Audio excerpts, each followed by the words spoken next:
Hazır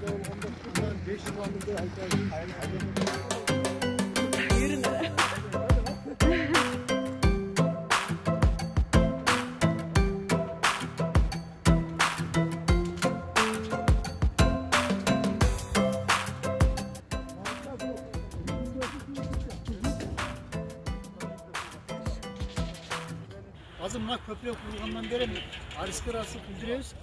Bu jagdagı жақсы болуп да жайлоолорду биринчи жайлоо, экинчи жайлоо кылып баягыдай которуп неме кылганда. Азыр бул көпүрөнү мына дөңдүн артында айыл бар. Бир 250-300 кожолукчу. Ана турат го киреше. Каракалак деген айылда. Бул азыр айланасында бир 6-7 миң эле гектар жайыттары бар өзү болгончу. Мурда мына жактан чоң малдары майда малдан бул жакка өтө албай бир жакынкы жайытты колдонот элелер. Вообще такырайып кеткен эле. Мына көпүрөнү бул айыл 90-жылдан бери салдыра албай жүргөн. Баягы депутаттар деле кайрылган, президентке бул шайлоолордо кайрылып бир да жолу жеңип чыккан эмес да, бүтүрө алган эмес. Биз келип арис ишибизди баштап бул жерге мындай фокус группаларда көйгөйлөрдү аныктаганда бизге деле мындай да ишенген эмес да. Канчалаган президентке койгон талапкерлер, депутаттар убадасын бүтүрө албай кетип жүрөт эми. Силер деле көрөбүз эле мындай неме кылган. Күлүп койгон экен да. Анан кийин бүтүргөнүбүздө айылдын элдери полный барды келип мына койлорун союп, ыраазычылыктарын билдирип кеткен. Ал эми стоимостунда жазылып турат. Жалпы Арис тарабынан 6,5 миллион сом акча каражаты бөлүнгөн. 36 метр баягы түштүк райондогу эң чоң объект ушул бизде.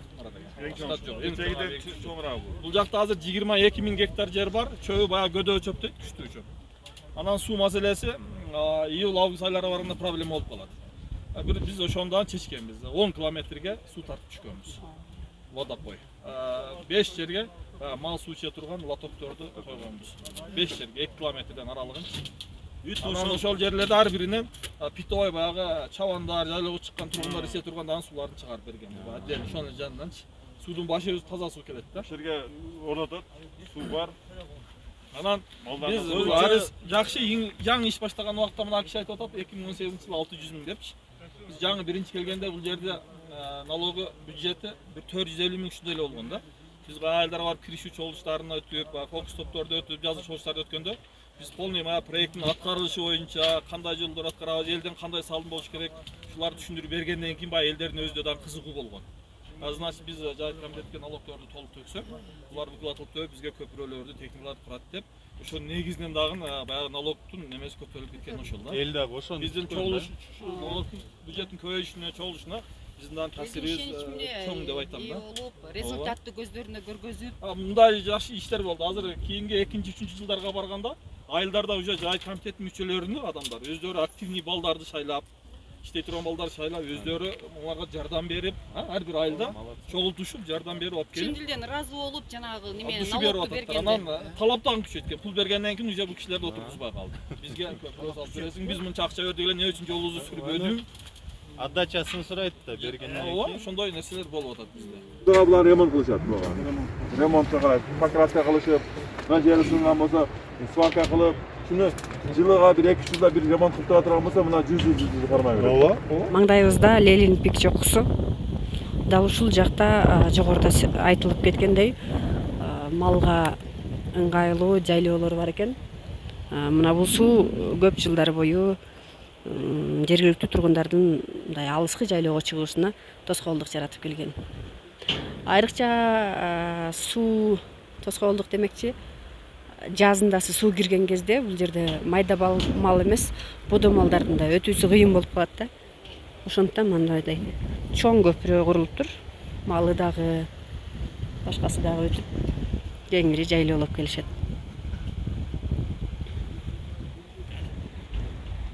АУПКРдин бүтүрүүчүлөрү аймактардагы социалдык маселелер боюнча таанышып жүрүшөт.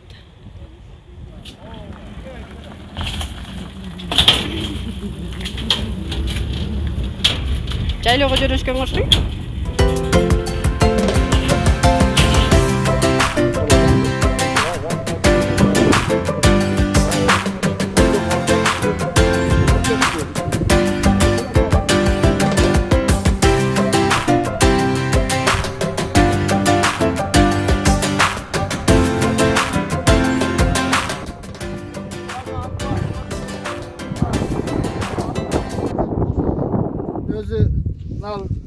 Жалпы 280 гектардан mı? 280 gektar. Жай кесилди. Анан элдер ушул жерде тособуз деген өздөрү инициатива көтөрүп чыгышып анан сиздерге проект жазып ошодон болуп кетти да. 4 километр жалпы. Az bu yakta 280 getirir su azır hem 280'in bardıq su çıkmadı bir yarımına çeyin su jetet da o kaşarlarga bu yağı da ошондой жерлерге жете турган болду. Ал жак өзүнчө проекти 700 000 сомдо 3 километр турба тартып чыктык алда Аристен. Ошо быйылды келиргеден баштап айдала баштады да азыр өзүңүздөр көрсөңүздөр билесиздер. Анан бу жерде негизинен тоyut базасын түзүү максатында тосууда. Bizde mal çarbatından başka emeği yok. Ошого тостук. Кудай кааласа бул немени проектини мактанбасам 2 жылдай лактап койду өзү. Мактадың экен, мактана турган жерде мактан. Кат десиңдер. Себеби мына өйүздөн алып келген чөптүн аяктан табигый чөптү ушактан алып келебиз да. Ошонун жол кирасын эсептесек эле уже мына Sabırda çöp bora başladı mı? Yok buraya doğru. Cem ayda geçip var mı? Alpa eskarsiya. Мына бул каша жөнүндө сөз болуп атат. Өзүңүздөр көрүп тургандай кең талааны мынтип каша менен тосуп коюшуптур. Бул жерге арпа эгилет дейт. Мурда баягы табигый чөптү алыскы жайлоолордон жүктөп келишкен дейм. Ошонун жол акысы эле актап коюп атат дейт. Мына кашаны долбоордун негизинде каражат алып анан курушкан. Учурда өзүн актады дейт. Негизи чөп өстүрүү үчүн сөзсүз түрдө жерди дагы тыныктырыш керек экен. Ар дайым эле баягы үстүндө мал басып, мал жеген жер мындай айтканда такыр болуп, чөп жылдан жылга аз өсө баштайт. Ошого 1-2 жыл тыныктырып кое турган болсо, анан кайра калыбына келип калуу мүмкүнчүлүгү бар жердин дагычы. Ал эми бул жерге болсо арпа эгилет экен, бул андан да чоң, андан да көп чөп берет дегендик. Андан кийин жергиликтүү эл өздөрү ашар жолу менен орнотуптур да бул жерде кашаны тургузушуптур. Анан 70 метрден мындай ар кимге бөлүнүп берилиптир. Ошол жерлерди өздөрү эл кайтарышат экен. Эгер мал келип бузуп сындырып кое турган болсо, аны кайра өздөрү оңдоп алышат экен. Буга чейин дагы оңдоп алган жерлер болду дейт.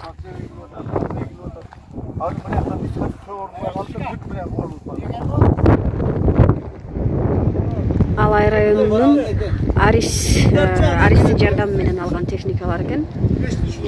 Канчадан алып жүрөт. Аркасында дагы бир комбайн трактор бар, азыр өтүп көрсөтүп коеюн.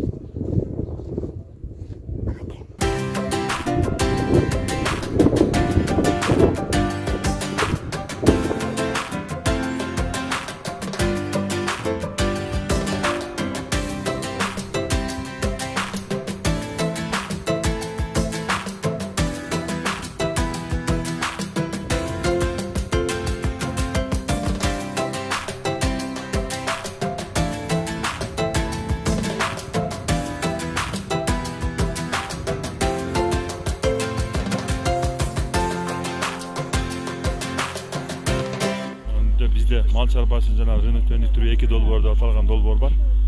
Бул долбоор негизинен жайыттардын инфраструктураларын жакшыртууга, анан жайыттар менен жергиликтүү мамлекеттик администрациялар, жергиликтүү өз алдынча башка органдар менен ортосунда болгон тыгыз байланышты жакшыртуу боюнча иш алып барат. Ошондой эле мал чарбачылыкты жана рынок өнүктүрүү багытында дагы аябай чоң жумуштар аткарган да.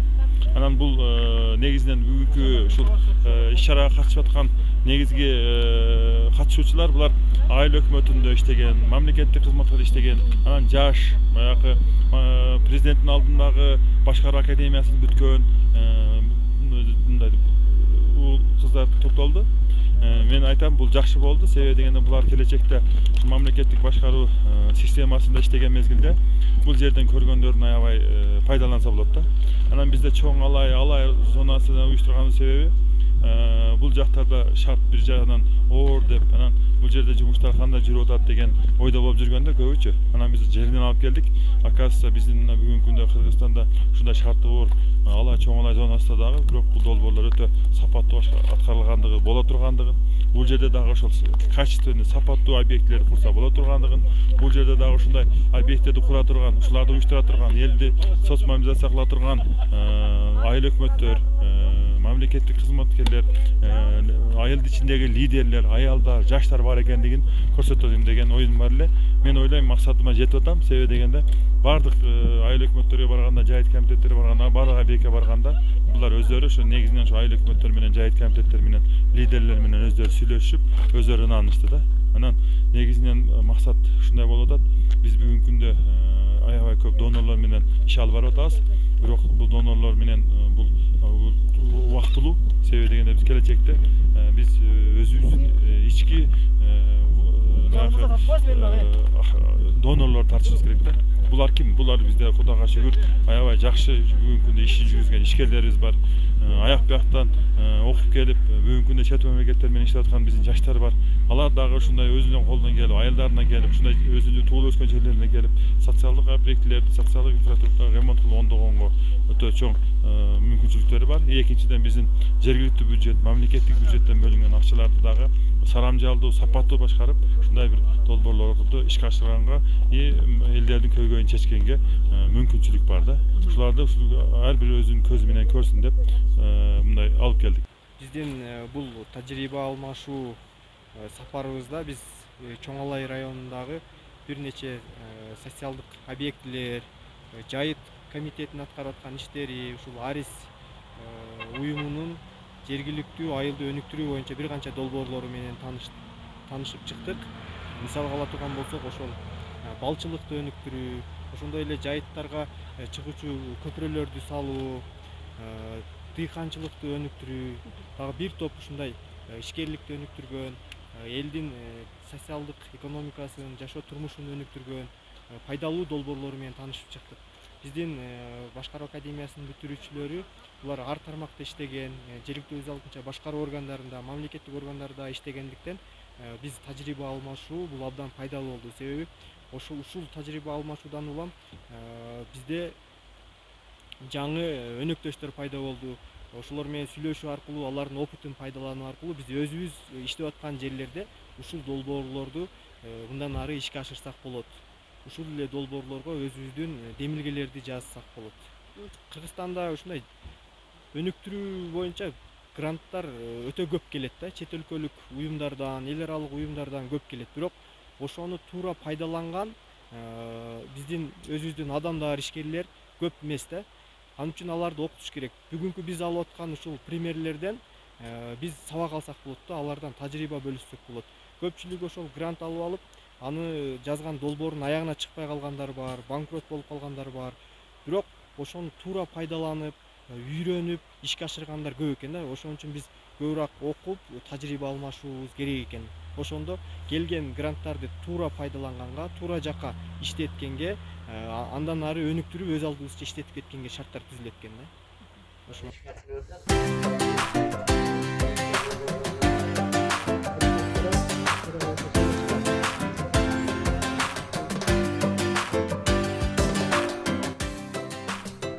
Арыстан 9,5 миллион сом акча алдык. Мунун 9,5 миллион сомдо 5 миллион сомдон спецтехника алдык.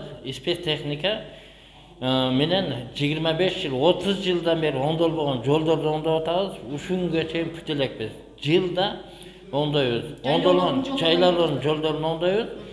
Эми фермерлердин өзүнүн талабына сүрөттөгөн каталогдорун көрсөтөбүз. Өздөрү каалаган парадан тандайт, уруктандырып беребиз.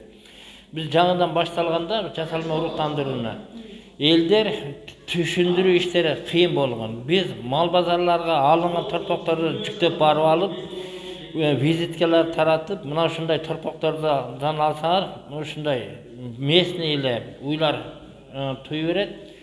az emgek жумшап көп киреше аласыңар деген ойлорду рекламалар жүргүздүк. Ошонун жыйынтыгы бүгүнкү күнгө келип ийгиликтер жаратты. Бая айттыңыз, 10 айлык торпокту 70 миңге сурады. 10 айлык торпокту 70 миңге сурап атат. Канча килограмм ошондо? Эми килограммына салынбай, бул сапатына, чоңдугуна. Ошолор Эт багытындагы же сүт багытындагы деген? Бир сүт багытындагы парада, анан Симентал деген парадалардагы 50 миң 60 миң 67 миңге саттык 10 айлыгын. Шивис парадасын 60 миңге саттык. Бул жерде эгерде жасалма уруктандыруудан түшкөн торпоктун туылган күнүн 2 күндүгүн 30 миңден алам деген фермерлер көп. 30 миң сомдон туылган күндөн 2 күндөн кийин алып кетем деген. Талап күчтүү болуп атат. Эми ошого бизге баягы алынган торпок же болбосо ушундай немелер жок болуп атат бүгүнкү күндө. Ушунда торпоктор Жок. Biz özüz algan fermerler özleri muzolor öndürüp açat dagı satpayt. Özüm mal kılam dep özleri кызыктар тараптар болсо, балким уюн алып келиш керекпи же сиздерде торпок жок экен деп? Жок. Biz торпок жок, малдарын уруктандырган болсо барып уруктандырып берет жеринде. Ал услуга мисалы кызмат көрсөтүү канча? Биздин айыл өкмөттүн өзүндө 1000 сом. Жолдун алысына жакынына карап туруп кошулуп берет транспорт услуга ошо. Бир малды уруктандырып берсеңиздер 1000 сомго же кандай? 1000 сом ооба. Марат кем биздин баятан берки айтып аткан, көрсөткөн материалдарыбызды көргөн көрүүчүлөрдө бир суроо жаралышы мүмкүн да. Ушуга окшош долбоорлор, гранттарды башка аймактын тургундары, башка ушундай тоолуу айылдардын жашоочулары дагы алуу мүмкүнчүлүгүнө ээби кантип алса болот дегенчи. Буларды негизинен биздин ушул атайын өзүбүздүн Айрис Кежи сайтыбыз бар. Ошого кирсе бүт маалыматтар бар, ошол жерде жайгаштырылган. Анан бизде аябай азыркы күндө өрчүдө YouTube каналдар, Facebooktардан алса болот. Биздин атайын мост деп коет, баягы атайын ушул маалыматтарды массалык маалыматтарды чыгарып турат. Ошолордон да алса болот да. Мезгил менен маалыматтар сөз түрдө чыгып турат. Анан кийин бизде дагы жакшы жагы, биздин ар бир аймакта биздин өзүбүздүн эксперттер иштейт. Алардан да алса болот. Ар бир айыл өкмөттүнүн алдында биздин маалымат такталарыбыз бар.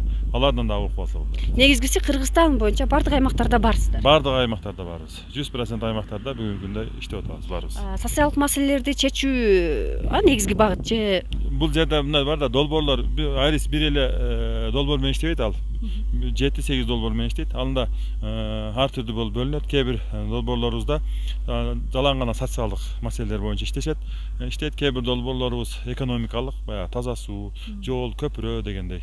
Анан кээ бир долбоорлорубуз бүгүнкү күндө мына чыныгы баягы жакырсыздыкты жоюу багытында дагы ишкерликтерди колдоо боюнча дагы жүргүзүп аткан долбоорлор бар. Чоң рахмат. Ардактуу көрүүчүлөр, демек ар бириңиздер жогоруда айтып өткөндөй YouTube'дан, социалдык желелерден Аристин баракчасын таап көрүп, анан өзүңүздөргө ыңгайлуу болгон долбоор проектлер бар болсо, аракет кылып көрүңүздөр. Сиздерге окшош эле карапайым адамдар, сиздерге окшош эле жарандар чоң каражаттарды алып, өзүнүн аймагына эбегейсиз чоң жардамдарды, өнүгүүлөрдү жасап жатышат.